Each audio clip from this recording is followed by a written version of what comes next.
বয়স বাড়ে, শরীরের সঙ্গে সঙ্গে সম্পর্কের দৌড়ও যেন ঢিলে হয়ে আসে।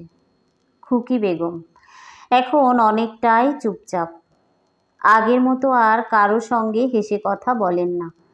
দিনের পর দিন নিঃশব্দে কাটিয়ে দেন শহরের ফ্ল্যাটের এক ঘরেই। ছেলের বিয়ে হয়েছে ৮ বছর আগে। পুত্রবধূ আয়েশা চাকরি করেন, ছেলে সাপি নিজের ব্যবসায়ে ব্যস্ত। ঘরে মা থাকেন একা। সময় যেন কারও নেই একটিবার পাশে বসে জিজ্ঞাসা করবার, মা কেমন আছো? একদিন আয়েশা সাপিকে বলল, শোনো, তোমার মায়ের জন্য কিছু একটা করতে হবে। দিন দিন আরও যেন চুপসে যাচ্ছেন। আমি অফিসে, তুমি বাইরে। সারাদিন উনি একা থাকেন, মন খারাপ করে বসে থাকেন ঘরেই। সাপি খানিকটা চিন্তায় পড়ে গেল। ভাবল, শহরের এই বন্দিদশা থেকে মুক্তি দেওয়াই কি সবচেয়ে ভালো নয়? চলো, মাকে দাদির পুরনো ভিটেতে নিয়ে যায়। গ্রামের বাড়িটা এখনো দাঁড়িয়ে আছে, পরিচিত জায়গা, চেনা মানুষ, আর সেই শেকড়ের টান। মা তো ছোটবেলায় ওই বাড়িতেই সবচেয়ে বেশি হাসতেন। পরদিন সকালে মাকে নিয়ে রওনা হলো গ্রামে। গাড়িতে বসে মা চুপ করে আসেন। সাপি ধীরে ধীরে মায়ের হাত ধরল। মা, মনে আছে এই রাস্তা দিয়েই তুই আমাকে স্কুলে নিয়ে যেতি? জুতা ছিঁড়ে গেলে তোর আঁচলে বেঁধে দিতি। মা হেসে ফেললেন।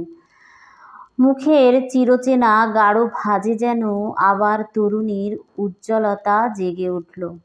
গ্রামে পৌঁছেই পাশের বাড়ি থেকে কয়েকজন বৃদ্ধ বৃদ্ধা ছুটে এলেন। খুকি, তুই খুকি না? আরে রাবেয়ার মেয়ে খুকি তো।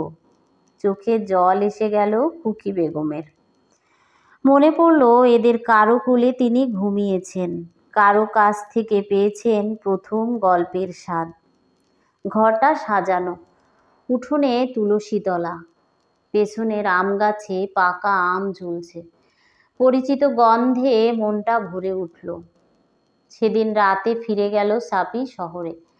মা তখন ঘর জুড়ে ঘুরে ঘুরে দেখছেন পুরনো সব কিছু। পরদিন সকালে একটা ছোট মেয়ে এসে বলল, আপা, আমি প্রতিদিন তোমার সাথে গল্প করব। তুই কে রে? সে বলল, আমি তোমার নাতনি। তুমি জানো না, এই বাড়িটা তোমার ছেলে নতুন করে বানিয়েছে শুধু তোমার জন্য। মা থমকে গেলেন। কি বললি? তোমার ছেলে বলেছে মা যেন আবার বাঁচে, ঘরের চার দেয়ালে না থেকে আবার প্রাণ ভরে হাঁটে, গল্প করে, শ্বাস নেয়। শহরের একাকিত্ব নয়, তাকে ফিরিয়ে দিতে হবে তার শেকড়ে, তার প্রাণের জায়গায়। মা কাঁদতে লাগলেন। ভালোবাসার ভার যে এমন আনন্দের কান্না হয়ে আসে তা যেন ভুলেই গিয়েছিলেন। ৩ মাস পর সাপি ছুটে এলো গ্রামের বাড়িতে। দেখে থমকে গেল। মা উঠানে বসে পায়চারি করছেন, হাসছেন, তুলসীতে পানি দিচ্ছেন। পাশের বাড়ির নারীরা এসে গল্প করছে। কেউ মায়ের হাতে তুলে দিচ্ছে তাজা লাউয়ের ডগা।